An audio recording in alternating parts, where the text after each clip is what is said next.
Tanghali na nga mga baks, agang-agay kakaparanggot pa ang aking tulog. Ako'y ginising na ng mga person. Dahil ngay nagyayaya ang aming preniwap na manghuli ng crabs ng garaning oras at low tide daw.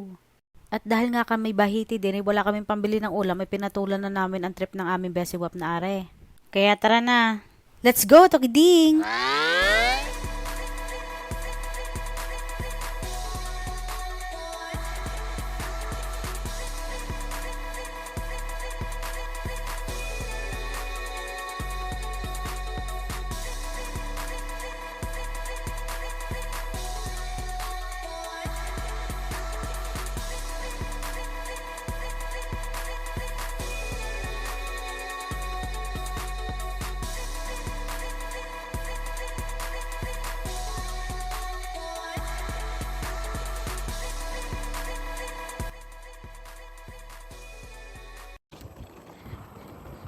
Hala. Alive, alive, alive.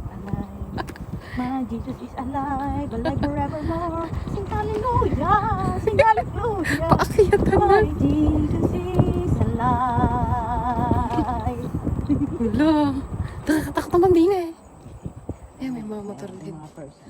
Alam na. Alive, alive, alive forevermore. My Jesus is alive. Ang dilim friend. Lock mo yung leg mo. Lock mo daw yung leg mo, Han. Wala ka leg. Tara na magsimulat, baka magbago pa ang isip ko sa tatlong are. Ako na naman nakita. At syempre, may dala si ng flashlight, tongs, gloves para sa mga gagamitin panghuli ng katang.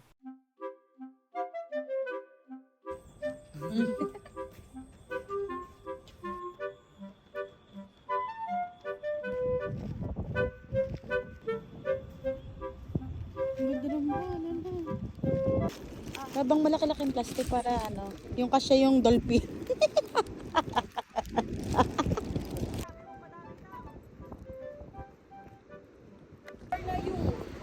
Nag-party-party na yung mga crabs.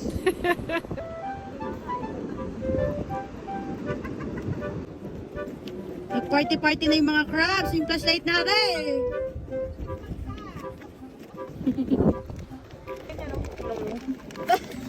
Oo, lalaki ako. Ituro niya. Wow, laki ah. Yung mga bato pong galing niya, oh. Ba't ka nagagalit?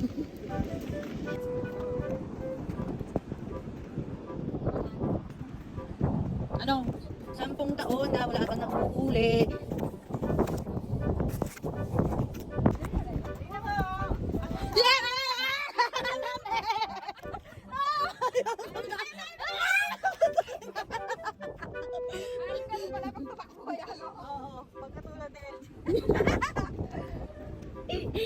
Ay, baka mamaya yan na makakita na ba?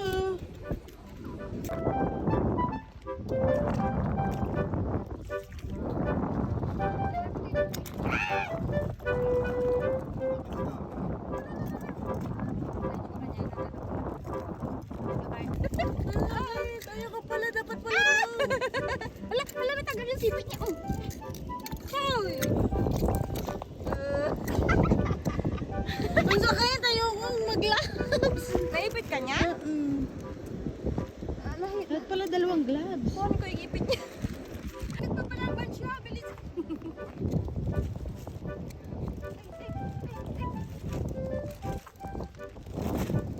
Ano yung plastic?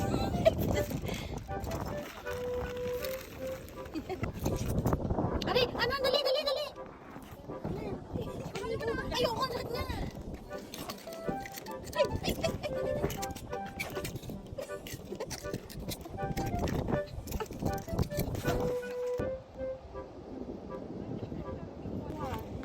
Huwag kang lumubo. Huwag kang umarte. Kulang ka. Ay! Yung plastic kasi. Babae siya, oh. Ayan o, babae siya pag ano, bilog ang kanyang tiyan. Pero pag yung maliit na, straight lang na gano'n.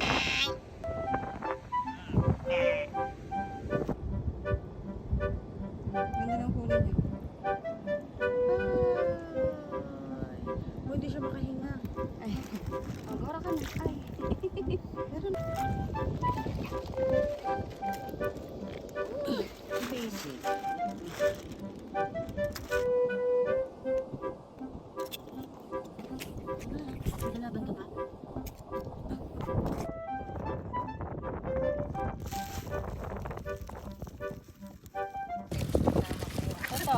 iyon na nga ang pangyayari na ganap. Alas 8 na pasado kami uuwi na at nakarami na naman kami ng huli. At pagka-uwi nga, hinugasan agad ni na Uncle nang may salang na. At nung naisalang ngay ako'y awang-awa ay mga nagsisiibuan pa. Pero wala tayong magagawa sa mga taong gutom, kaya tara na, kumain na tayo.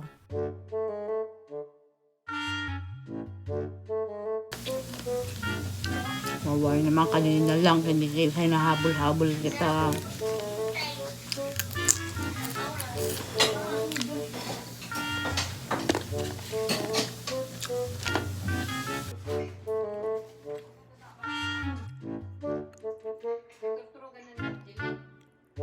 At nung pagkatapos nga namin magsilamon, ay nagpaalam na yung dalawa. Uuwi na daw sila na makapagpahinga naman, may pasok pa kasi kinabukasan. Ay siya, sumabay na kayo sa dalawang aret, hindi ko na din tatapusin. Salamat sa panonood. Bye-bye!